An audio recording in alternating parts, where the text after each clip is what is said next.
S. I'm Poison Ivy. And I am Iron Man. And no one can hear you, so take that off. What? And today we're going to talk about our spooky October topics. Today being the Giants. Ooh, so we're talking about sports.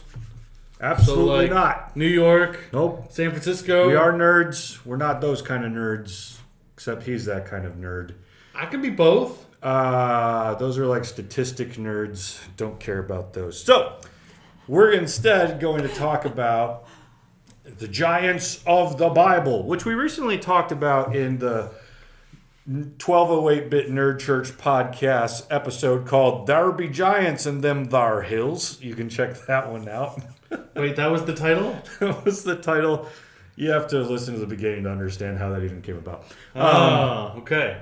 But we're going to state that conversation right here as though it hasn't been had yet. So you can reference that podcast after this if you want. But giants in the Bible, there's one everybody knows. Goliath. He's the popular one. And of course that story is when Israel comes in contact with the Philistines. Nobody wants to defeat Goliath because he's really tall and scary, and not just tall, but muscly, and he's holding these really heavy objects as his weapons. And then little sheep guy David comes along and takes him out. Sheep guy David comes along, takes him out. That's the story everybody knows about giants. And if you're like me growing up, you're just like, what a random story. Just out of nowhere in the middle of the Bible, you have this giant. With no background, just a giant. No big deal. I mean, genetically that can happen. Sure, but like why? Why is there a giant here? And the Bible actually has an answer for that. Because it's a part of a huge story of the Old Testament that most people don't catch on to. And wait. The giant story is huge? Yes. Are you sure it's not just giant? The giant story is rather large. No, can't do that one either. Interwoven throughout the Old Testament is the giant story of... Look at that. Oh, you're out of sync. There. All right, yeah, that's good. This is the Halloween JXN Cloud dance. What were we talking? Right, giants. Okay, so part of the reason nobody ever notices this story is because A, when it comes to B, it's super weird. And then B, as the giant story continues throughout the Bible, it gets super boring. Because it's written into like, this clan and this person who was the son of this person. And like, if you ever come across those statements in the Old Testament, those are usually like, skip 4 pages of genealogies because I don't care, right?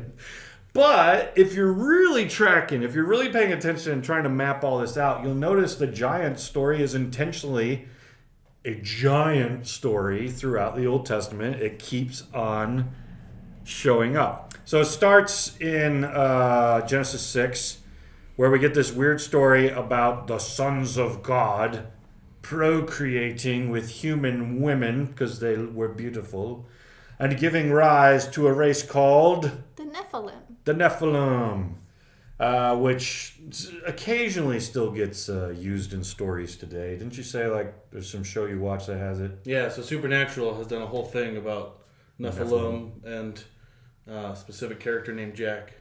Have you seen anything with it? No. Yeah, like I would say it's not usually like, it's not werewolves or vampires in today's culture, like to that level of well-known, but it shows up in some literature about these Nephilim giants. And the Bible just kind of says it point blank. During the times of Noah, the world got really bad. And one of the reasons that it was bad was because sons of God, which all throughout the Old Testament, when we think of it from a New Testament standpoint, we think like, I am a son of God, you're a daughter of God, we're children of God, right?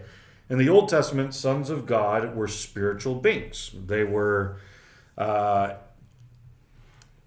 any kind of spiritual being, whether it be an angel or a little g god or seraphim, cherubim, whatever kind of level of spiritual being you want, you could, just as you could call all those angels, you could also call them sons of God, because they're a part of the heavenly family of God. They're his heavenly children, heavenly family, if you will. I mean, is it under the same classification as like sons of Adam and daughters of Eve that C.S. Lewis does? But that would be like a God's human family, right? Right. So you've got God's kind of human family, or at least in the New Testament, you see this like replacing. The sons of God have fallen. There's a bunch of corrupt angels who have kind of become demonic. They've been cast out of heaven. But God is now bringing in the human family to replace them. So we're becoming the new children of God, the new sons and daughters of God in the New Testament. So that's kind of getting ahead of ourselves. But sons of God in the Old Testament, you could use it to describe any kind of heavenly being, but it's often used in the Bible to talk about like kind of upper level spiritual beings. Because later in Deuteronomy, God is going to delegate control over certain nations to the sons of God, implying that the little g gods of the Old Testament, they're going to be some of these spiritual beings, sons of God. Okay. Anyways, let's pause. Questions? Am I making any sense so far? I've heard this enough times that I... Yeah, you guys have heard me Right. talk about this a lot.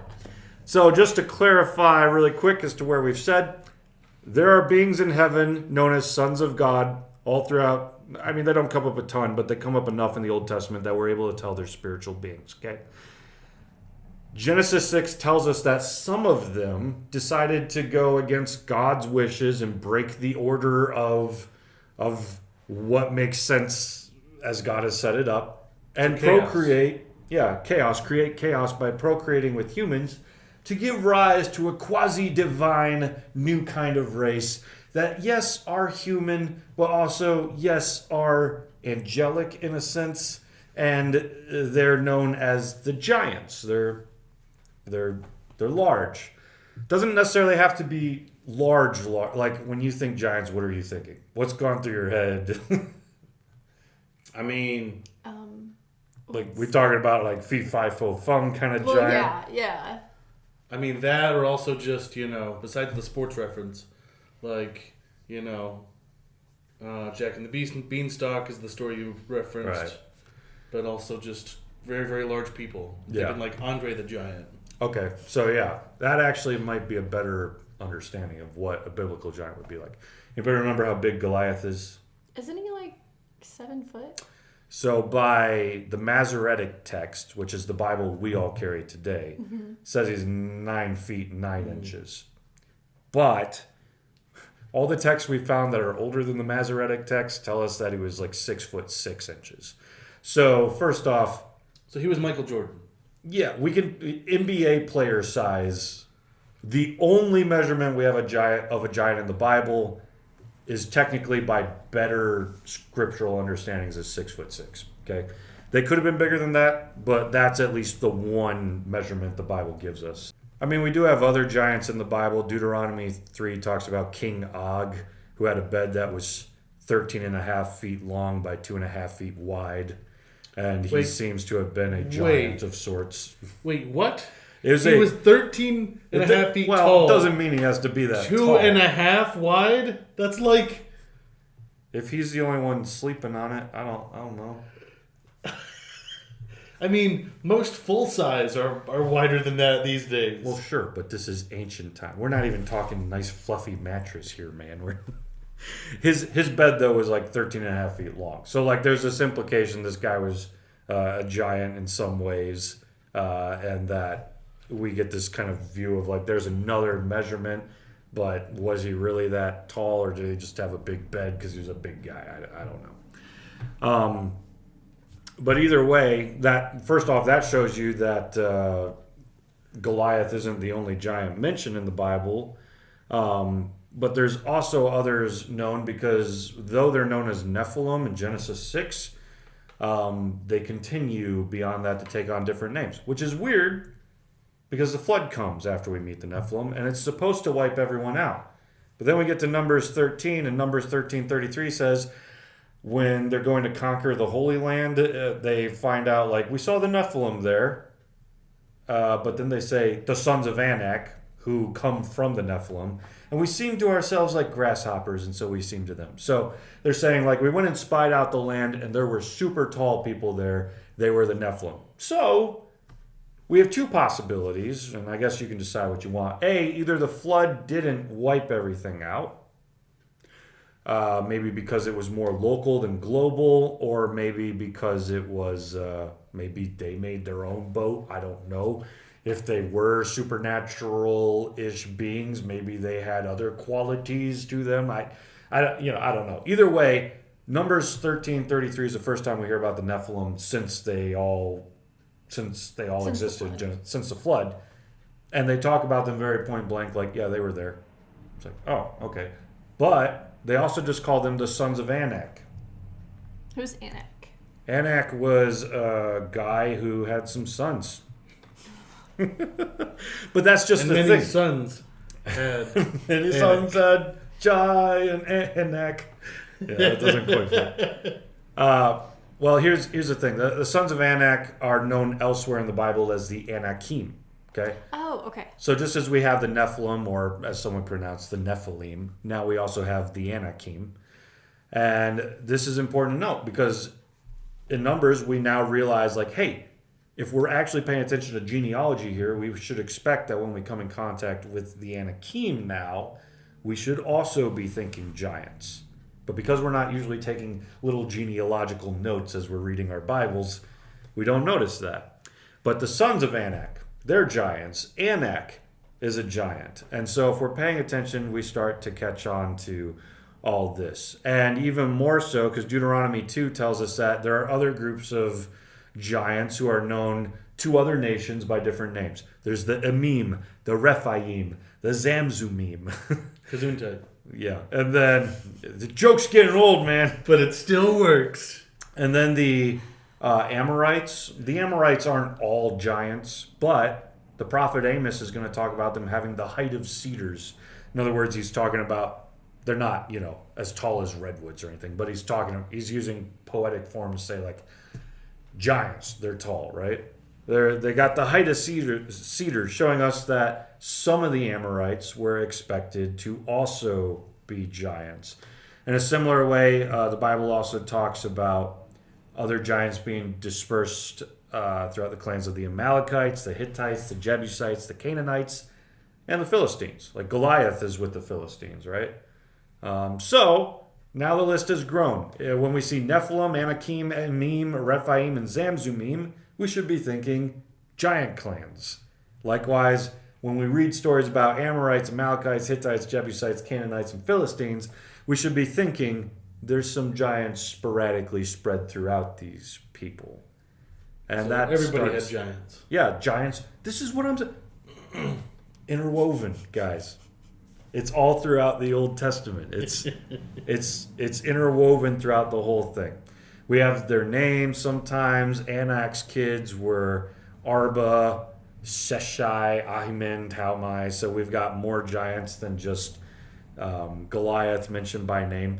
And here's one of the interesting things to note is that we struggle, of course, with all of the warfare that God commands throughout the Old Testament. But if you're paying really close attention, it seems the only places where they are instructed to actually wipe people out rather than just push them out is any place where giants were found. And it's still hard to work with because, they're not, as Michael Heiser says, they're not like checking ID as they come in. They're just kind of wiping out the areas that have had giants in them. But like in that light of what the Bible's trying to say is like, God sent a flood to get rid of giants, and it didn't. And now God has taken his people and sent them in to get rid of giants. And they don't either. They get lazy.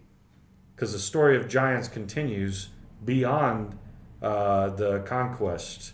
Because Joshua 11:22, which is like kind of towards the end of the conquest, at the end of Joshua, it says, there was none of the Anakim left in the land of the people of Israel, only in Gaza and Gath. Anybody knows lives in Gath? That's Goliath. So it's foreshadowed. The end of Joshua is literally foreshadowing. We're going to talk about Goliath later when we get to Gath, because there's still giants over there. and in Ashdod did some remain. So like the end of Joshua literally ends with there's still some giants out there. They're calling them Anakim now, but there's still some giants out there, and that's where they're going to go. Once we get to that conquest under David, we're going to meet Goliath as well as other giants. Ishbi-benob, who had a spear that weighed half the amount of Goliath's giant heavy spear. His spear, the tip of it, Goliath weighed 15 pounds alone. So just imagine trying to lift that thing. Like, I think if you want a good picture of Goliath, just think of The Rock. Okay. You know, like Dwayne Johnson, imagine. Like 6 foot something and beefy. You can just pick up anything like this. Because Goliath has armor that weighs 126 pounds. So he's not just tall, he's like... Muscular. Yes. And the tip of his spear alone, like if we picked it up, we'd be like, you know, like trying to push it back. Yeah, up. 15 pounds is crazy. Like, at least to use it for more than like a few seconds, you know? right? Well, and to see, like, if you chucked that thing, like, No. that would be crazy. And Ishbi-benob's another giant whose spear is half that size or half that weight. And then there's also Saph, or Sippai, sometimes he's called, and Goliath's brother Lami, who had 12 fingers and 12 toes. Like, these are stories throughout the Bible we never talk about, partially because no one ever reads this far in the Bible. But also because they're just weird and we don't know what to do with it. And so, like, when we start the Bible and it starts with, then the sons of God had sex with the daughters of humanity and created giants, we're like, don't know what to do with that, flip with it, block it out. Right? And that's going in the vault. Exactly. But if we were paying attention, we then realized the entire Old Testament's like, remember what we said in Genesis 6, right? Like, that story never ended. We're still telling it.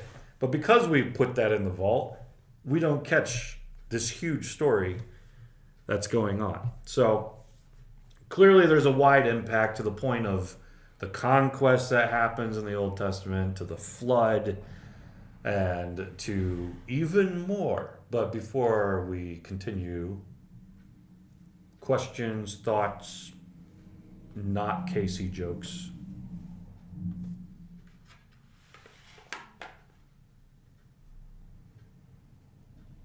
He's looking at holograms now.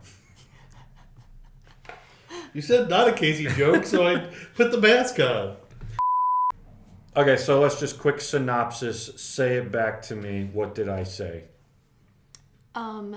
The sons of God, which are highly ranked angels and spiritual beings, had sex with human women, made Nephilim, Anakim, aka giants, and they continue to show up throughout the Old Testament, which we have a tendency to miss because they're not always just labeled as giants. It's Anakim and other names.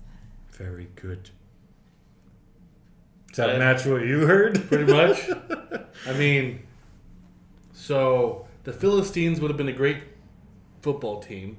Nope. And the Anakim would have made a pretty good baseball team. Nope. And all of them should have gone to wrestling like The Rock. Yes. Okay. All right. 1 for 3 there. Yeah, but I mean, when you come across them, you know, they seem like these kind of clans seem to be like a stick in Israel's side. It's like they worship false gods and they tend to bring Israel into worshiping those false gods, which kind of matches what you would expect from quasi-divine giants who were basically created by the false gods, you know?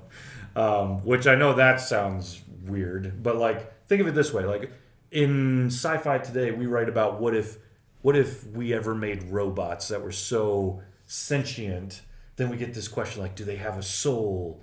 Are they real? And then you see these like science fiction narratives written about robots are like, am I going to go to heaven when I die? What's God going to do? You know those stories? Mm-hmm. Yep. That's humans trying to take the power, or clones. Clones, you could do the same thing. Like, do they have a soul? Technically, we made them.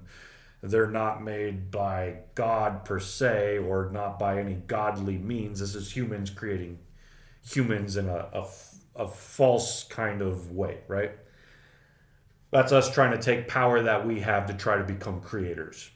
That's kind of an old story, because that's technically what the sons of God did in Genesis 6. It's their own sci-fi narrative, but in a spiritual one, right? Right. They try to find ways like, we don't have the power to create because we're not God. We're not creators. We're spiritual beings who serve God. But what if we blurred the lines? What if we took for ourselves human women and then we procreated with them to create our own kind of false creation and broke the lines of what's acceptable in God's eyes? That's the same narrative as like clones and robots. And that kind of becomes the question, like, do they have spirits then? What are these giants? They're raised by false entities. They seem to serve false entities. And the Jews of later time are going to write in their literature, especially in Enoch, about the giants, those sons of God who came to earth, that they taught us like witchcraft, astrology, the use of herbs, and all these other things. Just like, they're going to say, like, you ever wonder why we know why God forbids supernatural methods of communicating with the other side? It's because humans weren't supposed to have that. It's because of the fallen angels that came to earth, and because of the giants who continue to live in that knowledge and try to tempt us with it and bring us into it. So that's the way that the Jews are later thinking, is like all this false spiritual New Age type stuff. That's all the work of demons, false gods, of giants, and all that. So I totally heard you say, instead of the use of herbs, the use of verbs. And I was trying to figure out, like, this is why you can't run in Wait. church, everyone. You can't run in church because the giants taught us verbs. No, like, when I say herbs, I'm talking No, about, I know like, what you mean. I just heard witchcraftian verbs type. and I got Potions confused. is what you're thinking. Yeah, like potions or metallurgy, all that kind of stuff. Anything that had anything to do with magic, they attributed back to the fallen sons of God and the giants. And so that's part of the reason God doesn't forbid that stuff because it's stupid. He forbids it because he knows, like, that stuff's real and you need to stay away from this, and it wasn't meant for us to know anyways. We have the Holy Spirit, we commune with him, we listen to him, and that's the only one we listen to. Everything else is very corrupt. To the point that Paul himself, later in the New Testament, is like, even if you hear from an angel that we said something that we did not say, do not listen to it. And that's part of the reason that Job talks about how God does not trust his holy ones. Holy ones is another word for spiritual beings. Job himself is like, God doesn't trust his holy ones. What? Like, clearly there's a lot of dysfunction Right. going on in the spiritual realm. And this brings us full circle to back where I went way too far at the beginning. The old sons of God are being done away with. Psalm 82 talks about the false gods will one day, even though they're immortal, God will have them die. That's what we see in Revelation. And then when you think about it, we go on to live with God in eternity forever. We are the replacement plan. God's getting rid of the corrupt old family, and Christians become the new family. And that right there is a interesting look into the giant world of the Bible. Now, I should say this. Demons. What does that have to do with giants? We'll be back on Wednesday to talk about that.